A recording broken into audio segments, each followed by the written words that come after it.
post-pandemic, when everyone is basically suffering, profits go up or salaries go up and the normal employee, like you and me, decline. How can that happen? It was the very few folks in top management of these multinationals who decided to bank profits while the rest of the world was suffering. Why? Because they can? But is that the answer? Who do we as group, society, corporation entrust with so much power that the person holding that role gets to pay 168 times the salary of an average employee?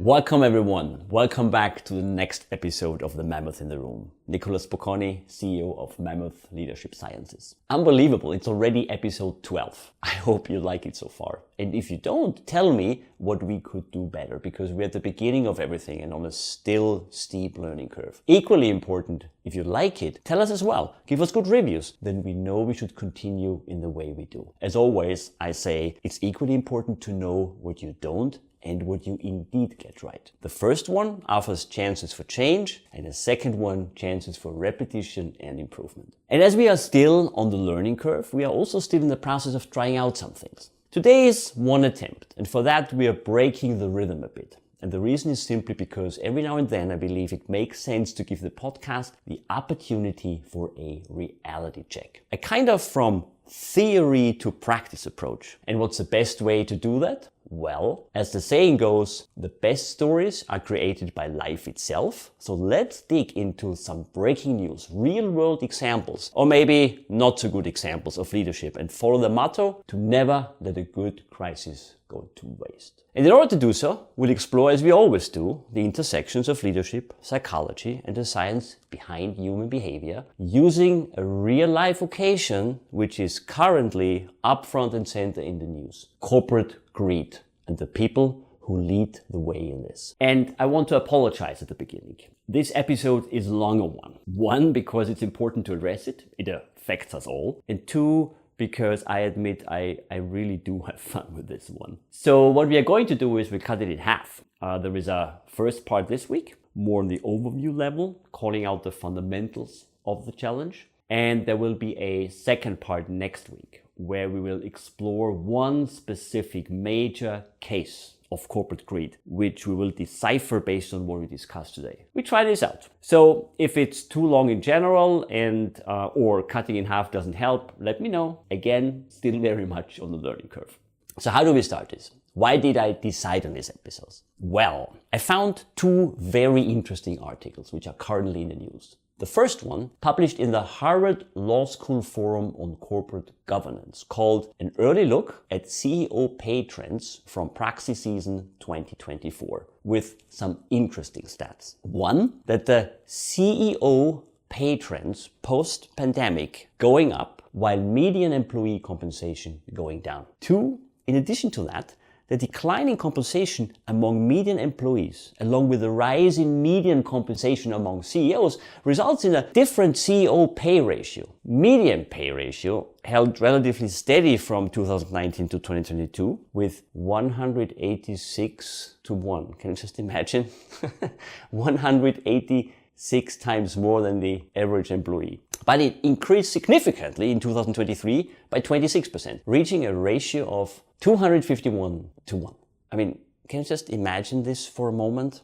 What that means? The leader getting 250 times what the average group member gets. If I go back to my mammoth hunt analog I start also the book with, I mean, it might be that a leader of the group, who organizes everything, gets a little bit more from the mammoth once we have the mammoth, but that the leader walks away with 250 times more than the other group members who helped to hunt down the mammoth. That is just ridiculous. Anyway, this increase in the CEO pay ratio is significant as it marks a growing disparity between the compensation of top executives and that of the average employees within the company. And three, there's another thing, and that freaks out my 4 girls at home. Pay inequality is evident not only in the disparities between employees and executives, but also in the discrepancies between men and women at the chief executive level. Over the period from 2019 to 2022, CEO compensation by gender generally trended upward for both men, albeit with occasional setbacks. However, the results of that study show for female CEOs a 26% drop, while there is a 17% increase for men. That's an interesting fact by itself. We're not digging into that, but it's surprising, isn't it? Not today, I mean. But all of this, how do we square this? I mean, it's unbelievable. This disparity between the top leader of a company and post-pandemic, when everyone is basically suffering, profits go up and or salaries go up, and the normal employee, right, like you and me, decline. How can that happen? And then there's another article, and it's called Greedflation Statistics 2024 by Forbes. To be honest, I didn't even know the term exists, so I'm learning something here. And there are two of them actually. It's greedflation and shrinkflation. Greedflation is roughly defined as excessive price increases that companies roll out to take advantage of an inflationary situation and grow their profits. In shrinkflation, corporations, I love the word, in shrinkflation, corporations shrink the size of their products but continue to charge the same prices for them. Companies, mainly those in the food and beverage industries, employ this tactic to quietly boost or at least maintain profits. And I thought I was crazy that my popcorn package, last one I had, is smaller than usual. Well, it is. And when you look through the stats of these articles, and as always there will be these stats also in the show notes, so the articles as always you will find in the show notes. So when you look at these stats, the corporate profit gains, the industries, the companies who made this profit, Amazon, Walmart, Costco, Home Depot, Lowe's, CVS, Target, Procter & Gamble, Nestle, Coca-Cola, Kraft, Heinz, Tyson Foods, you name it. The percentages, when you look at these percentages and you compare it with the normal consumer, like me, had to pay. Also in relation to the article we talked about before, the rising CEO and top management payments vis-a-vis the decreasing net average employee payments, you know what? I'm getting sick. I'm getting sick because all of this greed. I'm getting sick. And I'm normally not inviting people to do something to feel sick, but on this occasion, I encourage you, dive into the stats and get sick. All right, enough rambling. What do we do with this? It's in the news, but why am I picking this up? How is this related to our leadership conversations? Well, here is how I think about it.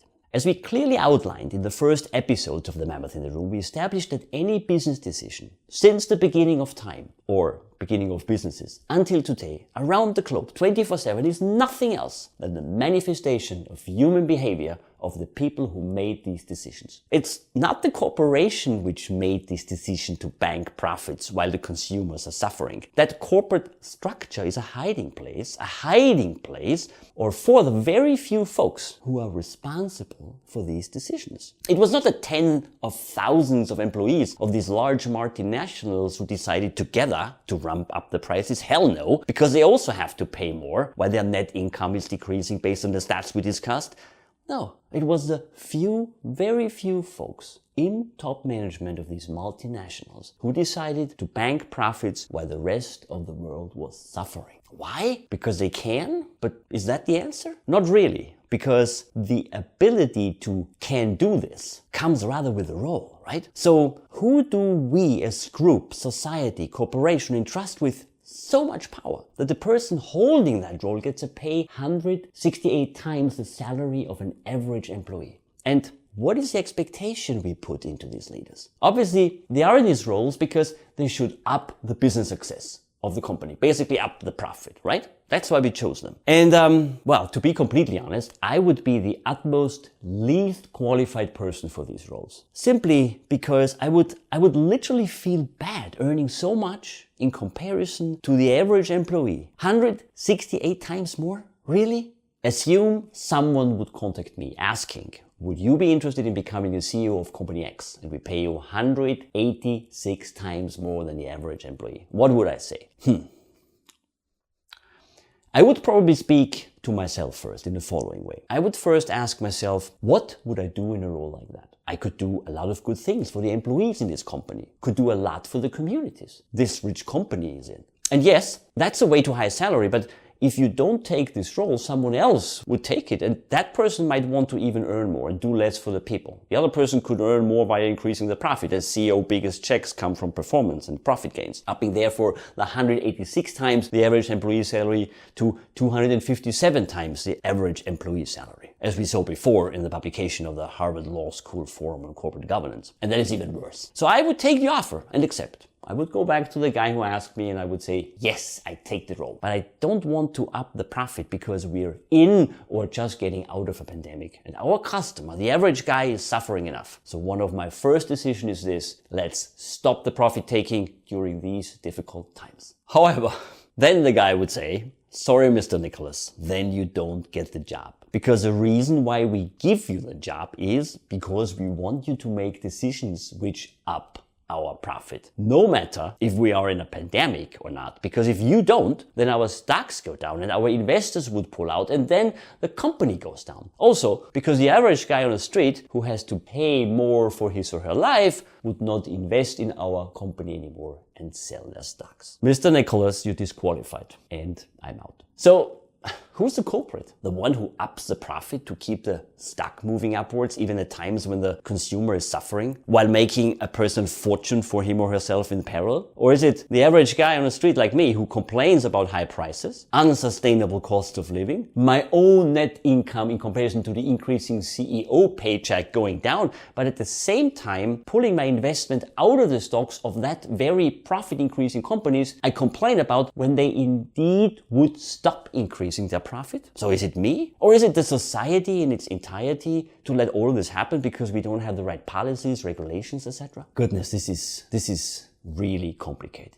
And I cannot solve this. I don't have the answer. Maybe no one really has. When I listen to the Senate hearings about corporate greed here in the US, or the same conversations, or rather the same yelling happening in the Austrian government about the same topic. And besides, I'm not an economist or professor for macro or microeconomics at MIT or whatever. But anyway, as I promised at the beginning, we're doing something unusual today. We stop, although we don't have a solution. But maybe you have an answer. Maybe you want to comment. Next week, however, we'll continue, and we will continue with something different. We'll continue with a real and clear-cut case, which was in the news for a long time, and actually is still in the news every now and then. A case where the answer is not that complicated. It's corporate greed at its best. In fact, it's the epitome of corporate greed. We'll discuss a case where things went to the extreme, haywire, completely out of control, with a huge negative spillover to normal day life, affecting hundreds, maybe thousands, maybe multiple thousands of people, and it bankrupted big businesses. Because in these situations where leaders completely misuse the power, that's where neuroscience, behavioral sciences, and evolutionary biology and psychology comes in and provide answers, at least some of them. And that is literally the sweet spot of this podcast. Next time. All right. Thank you for tuning in today. If you enjoyed this episode, please subscribe, rate, and share with anyone who is passionate about leadership. And lastly, if you're interested in more, you can order my book. It has the same title as this podcast, The Mammoth in the Room. It offers a practical roadmap how great leaders and their teams embrace evolutionary truths for outstanding business results. And it does that in 3 sections: on people, on strategy, and on implementation. Until next time, Nicholas Bocconi, The Mammoth in the Room.